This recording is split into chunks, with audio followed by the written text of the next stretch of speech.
मेरे बिछड़े चमन, तुझ पे दिल कुर्बान। तू ही मेरी आरज़ू, तू ही मेरी आबरू, तू ही मेरी जान। भारत माता की, भारत माता की। आज एक बहुत अच्छा दिन है, क्योंकि इस दिन में आज हम उस विषय पर बात करने वाले हैं जिस विषय पर बात करके हम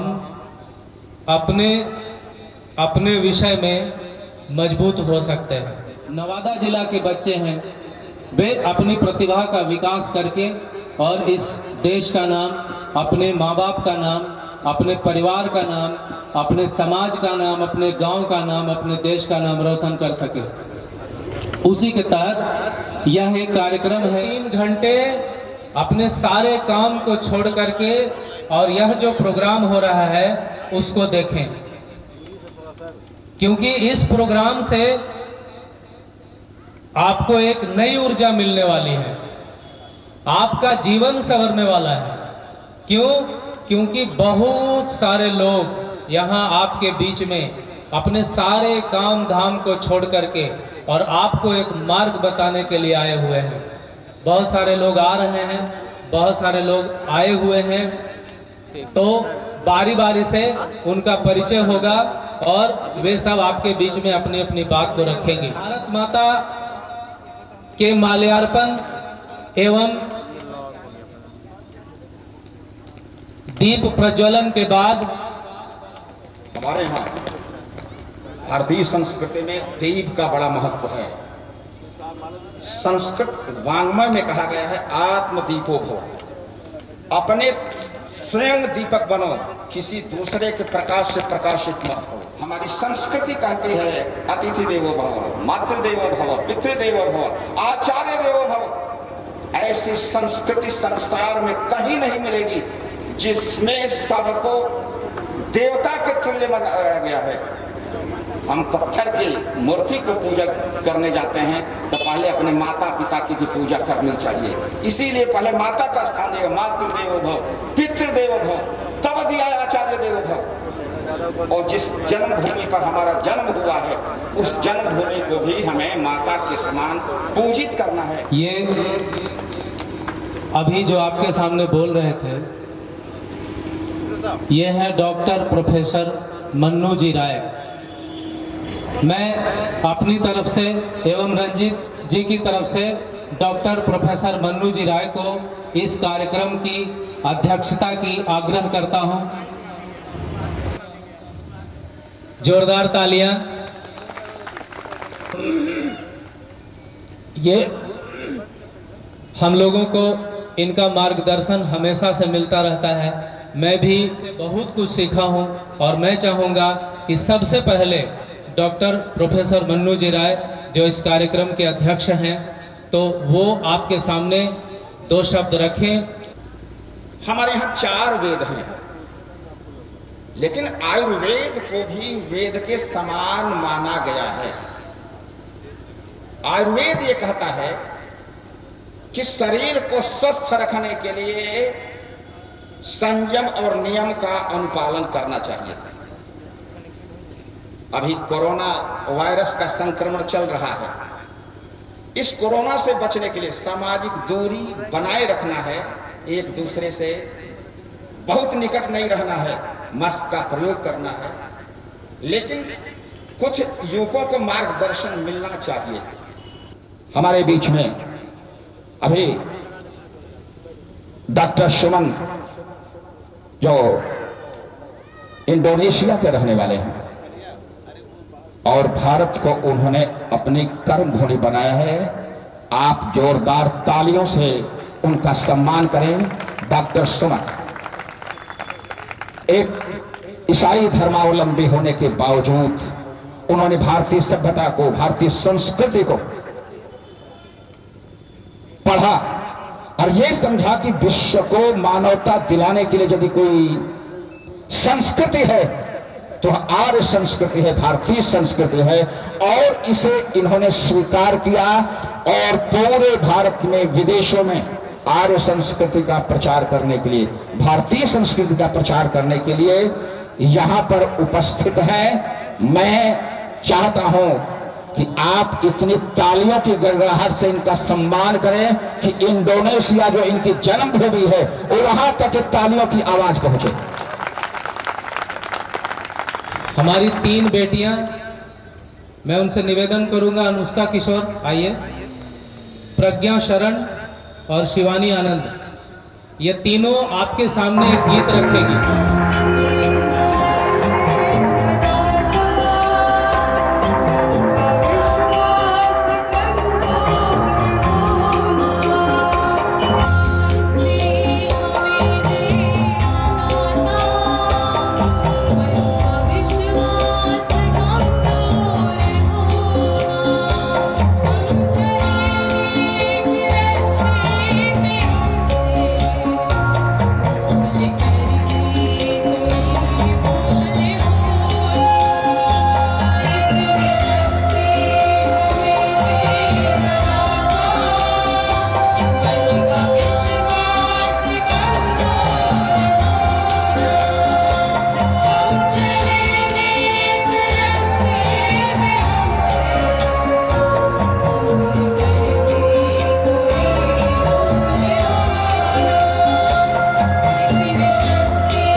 ग्लानिर्भवति भारतः अभ्युत्थानम् अधर्मस्य तदात्मानं सृजाम्यहम्। यह गीता का श्लोक है। मैंने अभी शंख इसलिए बजाया क्योंकि भगवान कृष्ण जब एक नए युग की शुरुआत कर रहे थे, जब अधर्म के नाश का समय आया था और धर्म के स्थापना का समय आया था, तो भगवान कृष्ण ने शंख बजाया था। 40 देशों के इंजीनियर्स को पढ़ाना कोई मामूली बात नहीं है। और यहाँ हाई स्कूल हिसुआ में ये आपके लिए मंच बनाने के लिए ये झाड़ू तक मारे हैं। जोरदार तालियों से इनका स्वागत करिए रंजीत जी। और अभी हमारे मंच पे और साइड में बैठे हैं जितने स्पीकर हैं, सबको धन्यवाद करना चाहता हूँ। आप इतने दूर से आए, इसके लिए जोरदार तालियां मेरे तरफ से। जब मैं कई सारे इंस्टीट्यूट घुमा हूँ इधर 10 दिनों में, दीपोत्सव का समय था, दीपावली का समय था, हम लोग दीप जला रहे थे। तमसा घाट यहाँ पे है जहाँ लव कुश का जन्म हुआ है, सीतामढ़ी है, आप लोग जरूर देखें इस जगह। इस तरीके से नवादा में गया, नवीनगर का एरिया, वहाँ कम से कम 50,000 बच्चे होंगे जो पढ़ते हैं। अब मेरा प्रश्न था कि जब पढ़ते हैं तो कुछ न कुछ तो गोल होगा इनके पास, कुछ न कुछ तो लक्ष्य होगा, कुछ न कुछ तो संस्कार होगा। तो फिर हमारा क्वेश्चन लगातार चलते रहा। मेरा कहने का ये तात्पर्य था कि हमें बिना लक्ष्य का कोई काम नहीं करना है। एक लक्ष्य जरूर निर्धारित करना है, जो कि आप इंजीनियर बन सकते हैं, डॉक्टर बन सकते हैं, पैरामेडिकल्स बन के कोर्स को कर सकते हैं, एक्टिंग क्लासेस कर सकते हैं और मास कम्युनिकेशन कर सकते हैं। ये 5-6 सब्जेक्ट जो है हमने यहाँ पे रखा है, उसके बारे में विशेष चर्चा होगी। ये तो सफलता के लिए होगा। सफलता के साथ साथ संस्कार और संस्कृति, ये हमारे डॉक्टर सुमन जी जो अभी देख रहे हैं यहाँ, Oxford university, one of the best university in the world, वो हमारे बीच आए हुए हैं। उनसे जरूर सीखिए कि वो क्या क्या अपने जीवन में खोए और पाए हैं। तो हम केवल ब्राइट साइड नहीं बताएंगे, हम डार्क साइड भी बताएंगे। भारत माता की, भारत माता की, वंदे, जय श्री राम। आप आज जोरदार तालियां पंकज कुमार के लिए। कल्चर हम आप लोगों को देते, क्योंकि उनके साथ करने का अनुभव मेरा काफ़ी लंबा हो गया। सबसे पहले हम समझाते जिस समय IIT का नाम तो नहीं जानते थे, उस समय वो साइंस कॉलेज से फिजिक्स की पढ़ाई कर रहे थे ग्रेजुएशन में, और अपने बैच का वो फर्स्ट क्लास फर्स्ट हुए थे। आप लोगों में से इंटर के कुछ स्टूडेंट होंगे जो जानते होंगे, एक बुक आती है HC वर्मा की फिजिक्स, वो अभ्यानक से एक बैच सीनियर थे और वो अपने बैच के फर्स्ट क्लास थर्ड हुए थे, और अभ्यानक सर अपने बैच के फर्स्ट क्लास फर्स्ट हुए। प्रोफेसर ने कहा कि आप फिजिक्स में आइए, लेकिन अपियरिंग में ही इनका UPSC हो गया, तब ग्रेजुएशन का रिजल्ट नहीं आया था, तो ये UPSC में चले गए और 1977 बैच में IPS में। आपने मुझे आमंत्रित किया है संबोधित करने के लिए, मैं रंजीत कुमार जी का आभारी हूँ। IIT मटेरियल वो होता है जो 10th तक क्या पढ़ा है इससे मतलब नहीं है। 10th तक में अगर आप कुछ नया सोच रहे, आपके पास एक सिचुएशन आए और उस पर आप नया सोचने का हिम्मत कर सकें और थोड़ी देर तक पेशेंस के साथ, आंसर नो नहीं होना चाहिए, यस सर या नो सर नहीं, सर कोशिश करते हैं और करते रहे और फाइनल रिजल्ट तक पहुंचे, ये वही करता था। IIT या IIT के बारे में तो ये बेहतर ही बता देगा क्योंकि तैयारी करके गया भी है, और सुपर 30 के बारे में बता देगा क्योंकि रहा है। तो जो रहा होता है और जो उसको जिया होता है 2 साल तक और कैसे तैयारी किया होता है उससे बेहतर कौन बताएगा, तो इसलिए हम इसको ले आए थे, इससे पूछ लीजिए। केशव राज है और मैं जैसा लोगों ने बताया, मैं ओढ़नपुर गांव नवादा जिला का रहने वाला हूँ। तो मेरी जर्नी की शुरुआत ऐसे कुछ एम के साथ नहीं हुई थी कि मुझे सुपर 30 से होके IIT जाना है या फिर कुछ UPSC करना है। मतलब मैं ऐसा एमलेस सा घूम रहा था, कुछ जैसा सर ने पहले बताया कि एम गोल है किसी का, तो मेरा वही हाल था कि मेरे पास कोई गोल नहीं था, कोई एम नहीं था। हुआ ये था कि मैं जब छोटा था तो मेरी पढ़ाई ओढ़नपुर में हुई कुछ सालों तक, फिर मेरे पिताजी मुझे पटना लेके चले गए कि पटना में अच्छे से पढ़ेगा, फिर कुछ अच्छा कर सकता है माहौल के लिए। लेकिन वहाँ भी मेरी किस्मत ने ज़्यादा साथ नहीं दिया। मेरे पिताजी जब मैं 8वीं कक्षा में था तो वो चल बसे। तो मेरे परिवार में सिर्फ मेरी माँ और मेरी बहन है, तो मेरी बहन ने मेरे परिवार का पूरा बोझ उठाया। अफाना TS कॉलेज से BSc, अभी BSc में, लेकिन मेरा गोल है डॉक्टर या इंजीनियरिंग करने का था। रुचि भी है और सीखने की इच्छा भी है, लेकिन BSc में आ गया हूँ, एज भी बढ़ चुका है आगे, तब आगे कोई रास्ता। देखिए, अगर इंजीनियरिंग करना क्यों चाह रहे थे? सर मेरा मतलब कंप्यूटर में नॉलेज है, कंप्यूटर सीखने में अच्छा भी लगता है, कंप्यूटर खुद से सीखते भी कीजिए। ये सर मार्गदर्शन नहीं मिलने के कारण तो गेट दीजिए ना, अभी तो ऑप्शन है ही, जस्ट ग्रेजुएशन के बाद गेट दे दीजिए। और अभी इसलिए जैसे रुचि होने के कारण सीखने की इच्छा है तो अपना एक टीचिंग लाइन में आ गए थोड़ा। नहीं पढ़िए, टीचिंग लाइन में मत आइए, लेवल पर भी अगर तुम ठीक से काम करते हो तो NIT तो होगा। ये जो तमाशा पूरा दिखता है ना कोचिंग वर्ल्ड का, ये IIT के नाम पे दिखता है। अब इंग्लिश में बोलने आ गया है, इसी कारण से उसका प्लेसमेंट माइक्रोसॉफ्ट में 44 लाख के पैकेज। तो पढ़ने में हम लोग दूसरा चीज करते हैं, जैसे किताब आया, क्वेश्चन आया, पेन निकाल कर लगा दिए, तो उससे केवल पेन और पेपर खर्च होता है। पहले सोचो क्वेश्चन का डिमांड क्या है, इसको सॉल्व करने का मेरे पास कॉन्सेप्ट है कि नहीं है तो फिर कॉन्सेप्ट पे जाओ। ये है, पढ़े हैं, अगर रटे हैं ठीक से तब हम बोल रहे हैं। तो ऋषभ रंजन एक लगातार हम लोगों के बैच में 120 में 115 नंबर लाया था केवल NCERT पढ़ के। और क्षेत्र बहुत सारे हैं और उसी क्षेत्र में फिल्म क्षेत्र जो आज पूरे दुनिया में अपना एक नाम कमाता है। मैं चाहूँगा कि अस्मिता जी जो इतने दूर से चल के आई हैं, इनके पास ज़्यादा समय नहीं है और हम आप लोग के आने से पहले ही ये आ चुके थे। Most welcome on the stage. जोरदार तालियों से इनका स्वागत करिए। ये मुझे सुन रहे हैं, थैंक यू सो मच आप सबका। पहले मैं छोटा सा अपना परिचय दे दूँ कि मैं बिहार की पंडुई मेरा गांव है और उसके बाद पटना से मैंने 10th किया और उसके बाद मैं वनस्थली विद्यापीठ से मैंने मास्टर्स किया। फाइनली मुझे लगा कि मैं ये काम बहुत बेहतर कर सकती हूँ और मैं फिल्म इंडस्ट्री में गई। तो बहुत सारे सवाल, एक सवाल अभी एक लड़की ने पूछा था जिसमें कि सिर्फ यही एक काम है क्या? एक्चुअली क्या होता है कि कई बार काम आपको शुरू से बता दिया जाता है कि आपको ये बनना चाहिए और हम उसमें लग जाते हैं। मुझे लगता है कि सवाल आपके अंदर से आना चाहिए कि आप क्या काम बहुत बेहतर कर सकते हैं।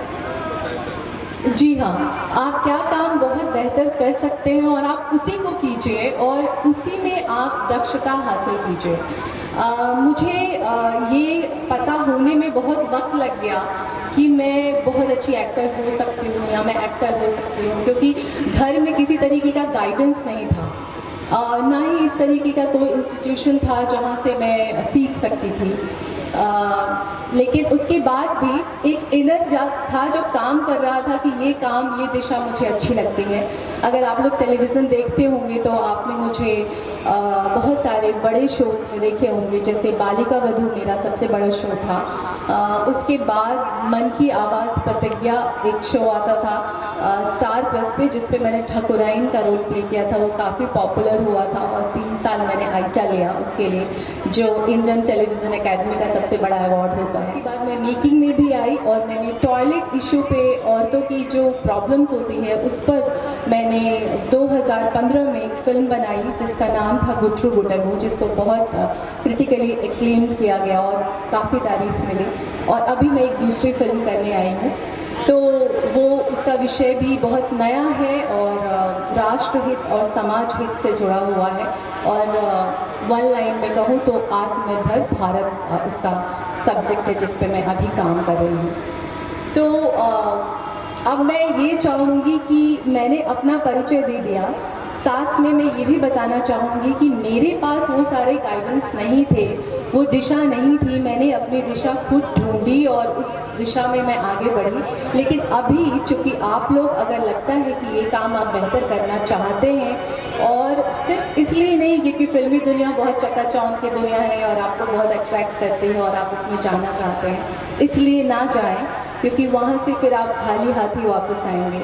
अगर आपको ये लगता है कि आप ये काम बहुत अच्छे से कर सकते हैं तो आप ट्रेनिंग लें इसकी, अच्छी किताबें पढ़ें जो बहुत ज़रूरी है, क्योंकि लोगों में ये मिथ है कि मैं बहुत अच्छा अगर दिखूँ और मैं 6 पैक बना लूँ और मैं इस तरह से कर लूँ तो मैं बहुत अच्छा एक्टर बन जाऊँगा। तो इस तरह की कोई भ्रांति ना पालें, इसकी भी प्रॉपर ट्रेनिंग होती है। और अब इस तरह के इंस्टीट्यूशंस हैं जहाँ से आप ट्रेनिंग ले सकते हैं, आप स्किल्ड हो सकते हैं और फिर आप जाकर इसको अपना करियर बना सकते हैं और पैसे कमा सकते हैं, अपना घर चला सकते हैं। तो मैं इतनी सी ही बात अभी रखूँगी। फाइनली मैं ये भी जानना चाहूँगी कि ऐसे कौन लोग हैं यहाँ पे उपस्थित जो इस दिशा में इंटरेस्टेड हैं और काम करना चाहते हैं। मैं वो हाथ देखना चाहूँगी, अगर आप लोग इंटरेस्टेड हैं कोई लोग तो आप अपना हाथ उठाइए, मैं देखना चाहती हूँ। लड़कियों में से कोई? चाहती हूँ और मुझे इस चीज़ में इंटरेस्ट है, क्योंकि आजकल के पेरेंट्स सोचते हैं कि हमें अपने बच्चों के लिए एक सिक्योर फ्यूचर चाहिए जो कि हमें आईआईटी और इंजीनियरिंग या मेडिकल के थ्रू ही मिल सकता है। पर अगर बच्चों का दूसरे चीज़ों में इंटरेस्ट है तो उसके लिए अपने पेरेंट्स को कैसे मनाया? अच्छा सवाल किया, बहुत रेलेवेंट सवाल है और ये पूछा जाना चाहिए ये सवाल। मैंने अपने घर में बहुत चैलेंजेस फेस किए, क्योंकि मैं अपने ख़ानदान में, इनफैक्ट मैं अपने समाज में ऐसी पहली लड़की थी जिसने ये कहा कि मैं इस दिशा में जाऊंगी और ये काम करूंगी। तो मेरे मम्मी पापा कोई तैयार नहीं थे, उनको तैयार करने में मुझे बहुत वक्त लगा, बहुत चैलेंजेस लेने पड़े। फाइनली जब मैं स्क्रीन पे आने लगी, दिखने लगी, तो उन्होंने एक्सेप्ट करना शुरू किया और फिर जब लोगों ने तारीफ करनी शुरू की मेरे काम की, तो फिर उन्हें भी लगने लगा कि नहीं, इसने सही निर्णय लिया।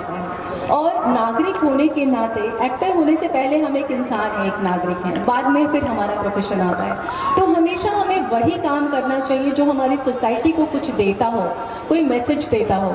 अगर वो आपकी सोसाइटी को गलत रास्ते पे ले जा रहा है, आपकी संस्कृति के साथ खिलवाड़ कर रहा है, या आपको किसी भी तरीके से डाइवर्ट कर रहा है, तो उस तरीके का काम आप ना करें। दूसरी चीज़ कि मेकर्स जो फिल्म बनाते हैं उनकी भी रिस्पॉन्सिबिलिटी सोसाइटी को लेकर होती है कि हमेशा आप इस तरीके की चीज़ें बनाएं, इस तरीके का काम करें जिससे समाज का उत्थान हो, आपके देश का भला हो, लोगों का भला हो। देश का भला मतलब लोगों का भला। तो मुझे लगता है कि हमें इस तरीके की चीज़ों को ही करना चाहिए। और दूसरी तरह की जिस तरीके की चीज़ें आज बन रही हैं और हमारे कल्चर के साथ जिस तरह से खिलवाड़ हो रहा है, इन चीज़ों को भी आप ही लोग हैं जो नकारें, इनको देखना बंद करें, इनको एक्सेप्ट करना बंद करें। तो मुझे लगता है कि स्थितियाँ बहुत सुधरेंगी, क्योंकि ऑडियंस की राय से ये चीज़ें बनती हैं। जब भी कुछ हम लिखने जाते हैं तो बोलते हैं यार ये चलेगा, आइटम नंबर डालो इसमें। अभी तो लोग आइटम नंबर देखना पसंद करते हैं। तो मुझे लगता है कि ये जो सारे मिथ हैं इसको हमें तोड़ना होगा और एक सही नागरिक की भूमिका पहले अदा करनी होगी, चाहे आप किसी भी फील्ड में हो। तो मुझे लगता है एक्टर को भी यही काम करना चाहिए जो हमेशा सोसाइटी के डेवलपमेंट से जुड़ा हुआ काम। क्रिश्चियन थे तो 1987 में राष्ट्रीय स्वयंसेवक संघ आरएसएस जो जानते हैं, उनको देखने और समझने तथा इनके गतिविधियों को जानने के लिए अंतर्राष्ट्रीय मिशनरी व चर्च द्वारा भेजे गए थे। जो चर्च वाले लोग थे वो इनको भेजे थे कि जरा समझो कि आरएसएस कैसे काम करती है। यहाँ पे बहुत सारे स्वयंसेवक सिविल ड्रेस में होंगे, वो कार्य कर रहे हैं और वो समाज के लिए कार्य कर रहे हैं। महानुभाव को स्वागत करता हूँ कि आकर हमारे लिए मार्गदर्शन करें, हमारे बच्चों के लिए मार्गदर्शन करें, संस्कार का नया ऊर्जा भर दें, संस्कृति को जरूर मनाएं हम लोग। लीजिए डॉक्टर सुमन। जैसा कि मेरे बारे में अभी परिचय कराया गया, मैं मूल रूप से इंडोनेशिया जकार्ता का रहने वाला था। भारतीय दर्शन, भारतीय चिंतन को ना मैं जानता था, ना मैं मानता था, ना ही देखने समझने का अवसर प्राप्त हुआ। लिटरेचर को पढ़ने के बाद मैं स्वतः निर्णय लिया, यकीनन जो भारतीय दर्शन है, जो भारतीय चिंतन है, वो विश्व का अद्वितीय दर्शन, वो विश्व का अद्वितीय चिंतन ही केवल है। ये केवल हम ही हैं जो कहते हैं धर्म का जय हो, अधर्म का नाश हो, प्राणियों में सद्भावना हो, विश्व का कल्याण हो। हमने कभी किसी दूसरे धर्मावलंबियों के बारे में कटाक्ष भी किया, टीका टिप्पणी नहीं किया। लेकिन विडंबना देखिए, दुर्भाग्य देखिए, आज मार्क्स, मैकॉले और मरियम पुस्तकों की औलाद हमारे दर्शन, हमारे चिंतन, हमारी परंपरा, हमारी परिपाटी, हमारे संस्कार, हमारे सांस्कृतिक धरोहर के ऊपर प्रहार पर प्रहार कर रहा है। ओ भारत के वीर जवानों, ओ भारत के वीर जवानों, मां का कर्ज चुका देना, कटे फटे इस मानचित्र को आपकी ठीक बना देना। और आज के तारीख में इतिहास गवाह है, राष्ट्रीय स्वयंसेवक संघ का राग, भाग और शाख पूरा वर्ल्ड देख चुका है। और उसका एक नमूना है ऑनरेबल मोदी जी। अब मोदी जी माने कौन? मोदी जी माने राष्ट्रीय स्वयंसेवक संघ का एक प्रतीक स्वयंसेवक जो टिकाऊ है, बिकाऊ बिल्कुल नहीं है। ये बात मैंने इसलिए बताना उचित समझा कि आपको एक नमूने के तौर पे बता दूं संघ का राग, भाग और शाख कैसा होता है। हमारा एक एक प्रतीकित स्वयं सेवक अंगद माफी पैर जमा करके खड़ा रहता है, टिकाऊ है, बिकाऊ का टापी नहीं है। गूंज उठी हर घाटी है, गूंज उठी हर घाटी है, चंदन इस देश की माटी है। This is not just a mere land, it is our holy motherland. If land is lost, everything is lost. First come land, then come religion. हम कहते हैं जन्मी जन्मभूमि स्वर्ग से महान है नारा नहीं है, कोई स्लोगन नहीं है, केवल गीत नहीं है, केवल पंक्तियां नहीं है। We mean from our core of our heart है sleepless effort, और दूसरा है effortless sleep। हाँ, जिनको सोना है, जिनको लगता है सोना है, क्षमा कीजिएगा, I am not uttering to hurt your sentiments, क्षमा कीजिएगा। जिनको लगता है मुझे सोना है, और हिंदी में इधर कहता है क्या नींद बड़ी चीज है, मुंह ढककर सोइए, तो मैं उनसे निवेदन करूंगा अपने हाथ से चिता सजा लो और सो जाओ जिंदगी भर के लिए। और जिनको कुछ बनना है वो तय कर लें। बुलंदियों को प्राप्त करने के लिए आपको जागरण की आवश्यकता है, आपको जगना पड़ेगा। तू ही जब कर मौन तपस्वी साधक बनकर हिमगिरी जैसे चुपचाप करे, गिरकर उठना उठकर चलना, ये क्रम है संसार का। परम वीरता फर्क न पड़ता किसी जीत या हार का, किसी जीत या हार का। ये हम सनातनी दर्शन के अनुयायी नहीं हैं।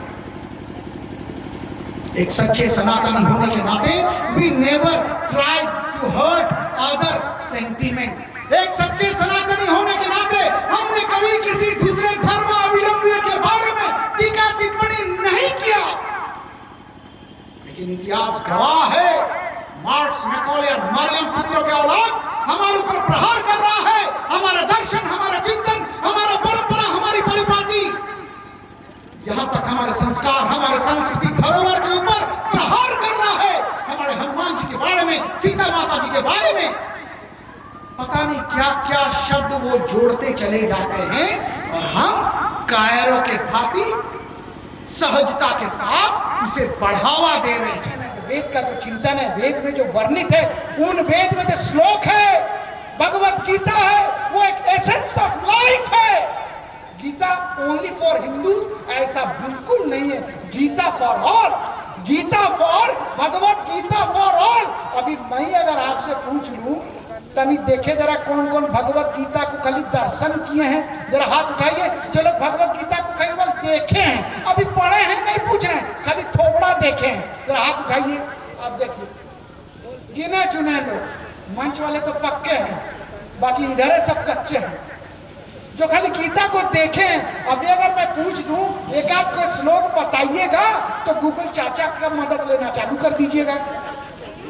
ये मैं हंसने का बात नहीं कर रहा हूं। आज के तारीख में एक बात पक्का कर दो कि हम अवेदा नहीं रहेंगे, एटलीस्ट 4 वेद के दर्शन कर लेंगे, और 4 वेद में से एक वेद तो हम पढ़ ही लेंगे। इतना तो पक्का करो। अब इतना भी नहीं पक्का है तो फिर हमको लगेगा गलती से हम अवेदा के बीच में आ गए हैं। और मैंने पहले ही कहा, बिहार माने जे केहू न माने हार, वो है हमार बिहार। अगर वास्तव में उस वाक्य को चरितार्थ करना चाहते हैं, ऊंच नीच भेदभाव को समाप्त कर समरस हिंदू समाज का निर्माण कर, भारत हमारी माँ है, भारत हमारी माँ है, माता का रूप है प्यारा, करना इसी के रक्षा यही कर्तव्य है हमारा। इतिहास साक्षी है, इतिहास साक्षी है। हमारा जो हिस्ट्री है, हमारा जो अतीत है, हमारा जो अतीत था वो स्वर्णिम था। तो हमें कैसा बनना है, हमें कैसा बनना है? तैयार, तत्पर, स्वनिर्माण कर समरस हिंदू समाज का निर्माण में कहीं हम पीछे न रह जाएं। और हमारे लिए आदर्श कौन है? वो है हनुमान जी। हनुमान जी ने स्वयं कभी अपना परिचय में ये नहीं जताया, ये नहीं बताया मैं हनुमान। हनुमान जी ने सदैव अपने परिचय में बताया मैं राम भक्त हनुमान। ये जो कभी कभी व्यक्ति को लगता है मैं ही सब कुछ कर रहा हूं, मैं ही सब कुछ चला रहा हूं, ये उसकी मूर्खता है। We are just a part of it. इसलिए राम काज किए बिना मोहे कहा विश्राम। इस राष्ट्र को, इस देश को इस देश को, इस राष्ट्र को पुनः परम वैभव तक पहुंचाए बिना हमें विराम नहीं लेना है। इसके लिए आइए हम सब आज इस पावन घड़ी पर संकल्प लें कि देश हमें देता है सब कुछ, हम भी तो कुछ देना सीखें। इसलिए इस वाक्य को चरितार्थ करते हुए आगे आए। जय हिंद, जय श्री राम। धन्यवाद डॉक्टर सुमन जी। करने का, उसके बाद यहाँ पे एक कंपनी में R&D इंजीनियर के बतौर काम करने का, और अभी PhD भी कर रहा हूँ मैं साथ ही साथ। ऐसे एक व्यक्ति आपके बीच में आए हैं, स्वभाव से भी मैं इनके बारे में सुना, बहुत सरल हैं, तो ये अपना सौभाग्य है कि हम इनको देख रहे हैं। जो बच्चे इधर उधर हैं वो आ जाइए और सुनिए इनको और इनसे लाभ लीजिए। जोरदार तालियों। धन्यवाद रंजीत जी, आपने बहुत अच्छा शुभ काम बुलाया है, मैं इसके लिए आभारी रहूँगा। आदरणीय डॉक्टर सुमन जी, प्रोफेसर मनोज राय, रंजीत जी, परमेंद्र जी, राजसूर जी, डॉक्टर शैलेंद्र जी, गौतम कत्यान जी, मृत्युंजय जी, देवियन सज्जनों, मेडिकल प्रोफेशन ऐसा कुछ नहीं है कि लोग कम्पीट नहीं कर सकता, डॉक्टर नहीं बन सकता है। आपको शुरू से इसमें अलर्ट रहने की ज़रूरत है, ध्यान देने की ज़रूरत है, फिजिक्स, केमिस्ट्री, बायोलॉजी की पढ़ाई ठीक करने की ज़रूरत है। यदि आप ठीक से शुरू से पढ़िएगा क्लास 1 से लेकर के 10+2 तक, तो आप अवश्य कर सकिएगा।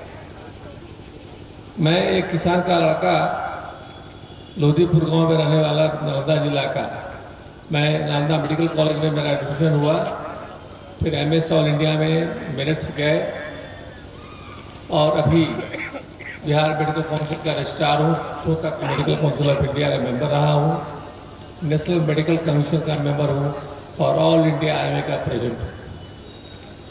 उसने कहा कि किसान का बेटा ऑल इंडिया का प्रेसिडेंट कैसे बन सकता है। भाइयों, कोई जरूरी नहीं है कि काफ़ी इंग्लिश में बोलने वाला और काफ़ी हिंदी बोलने वाला ऐसा कुछ कर सकता है। समझदारी होनी चाहिए, और समाज के लिए जो किया है, जनहित का जो कार्य करता है, भगवान उसको मदद करते हैं। मैं सवेरे उठकर ओम नमो भगवते वासुदेवाय का स्मरण करता हूँ।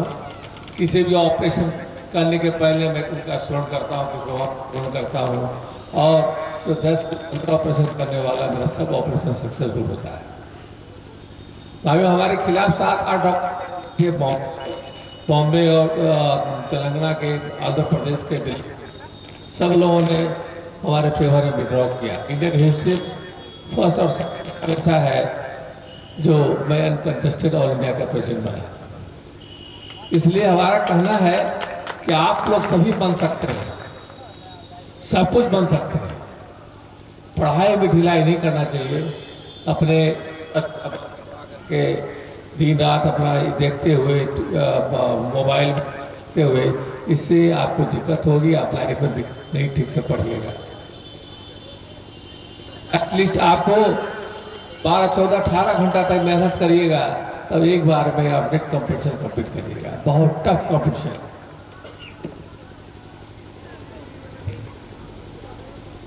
इसमें हमने देखा है, जो रेगुलर देहात का भी लड़का जो ठीक से पढ़ता है वो कर पाता है।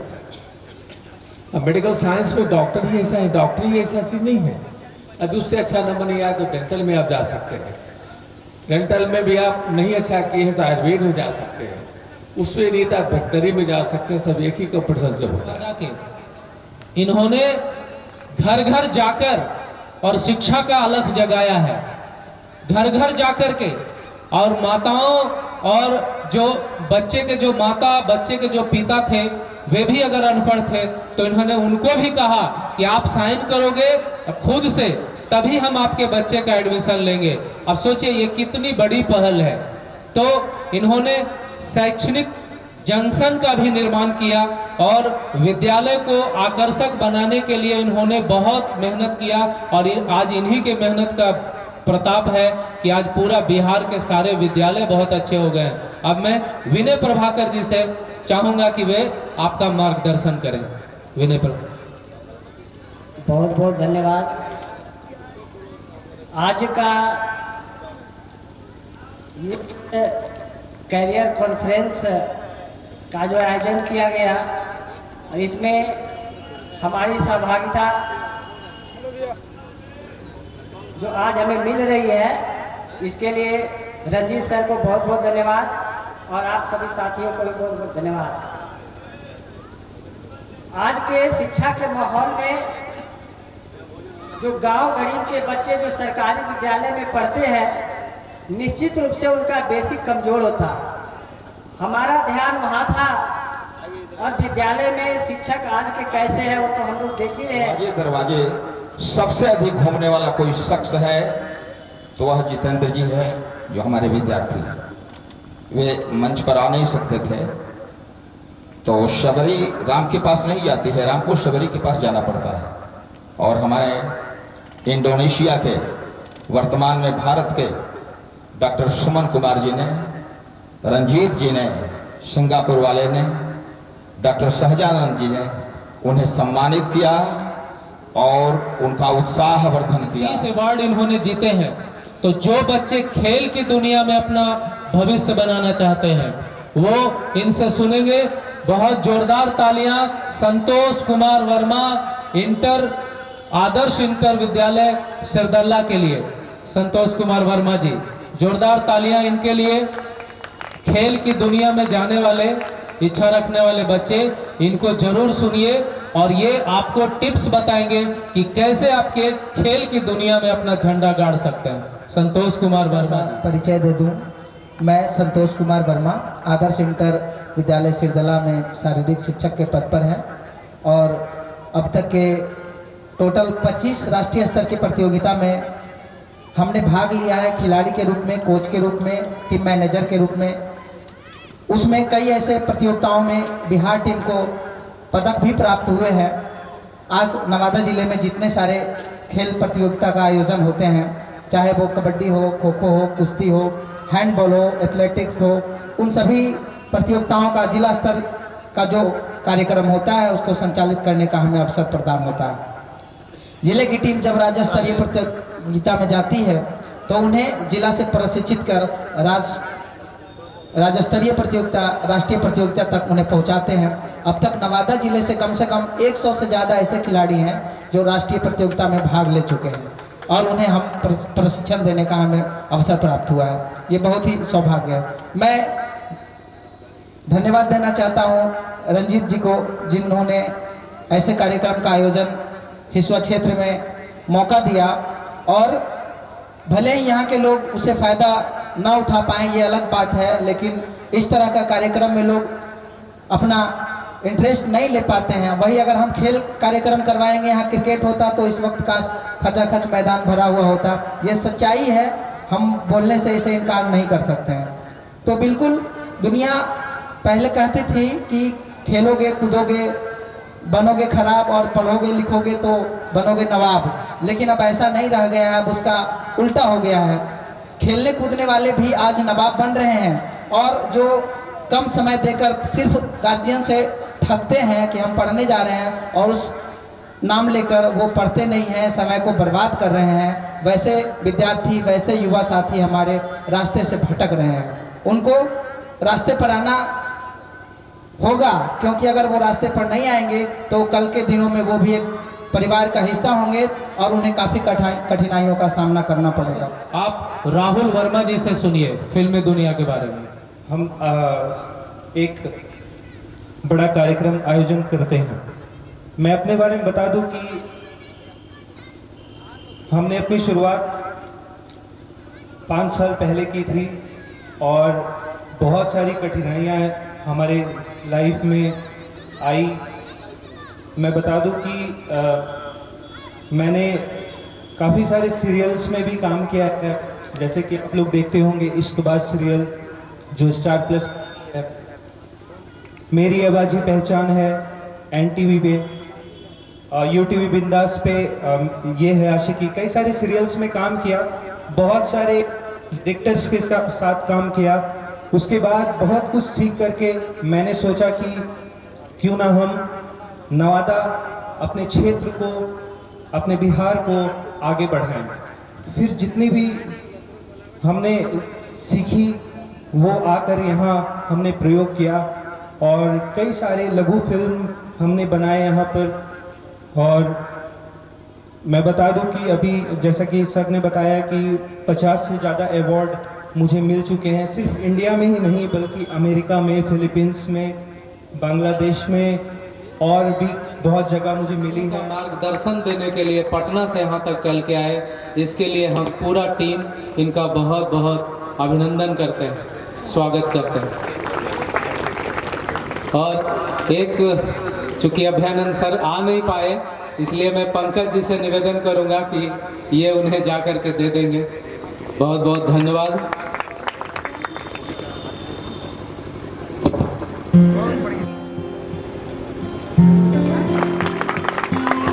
लाइव जी का स्वागत कर रहे हैं, जोरदार तालियों से इनका स्वागत करें।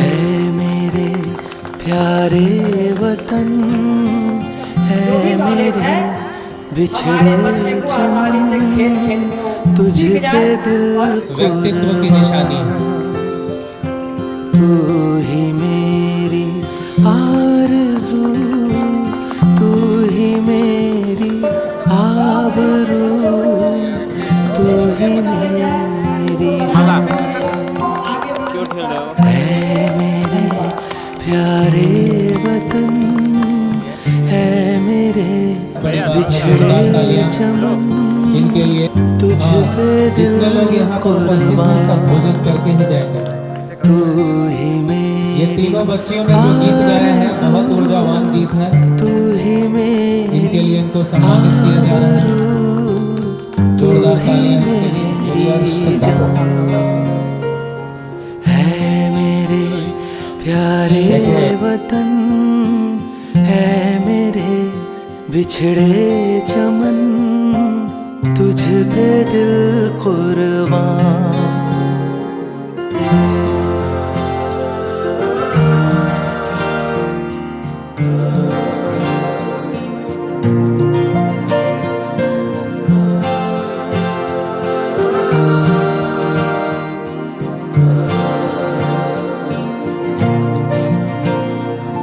तेरे दामन से जो आए उन हवाओं को सलाम,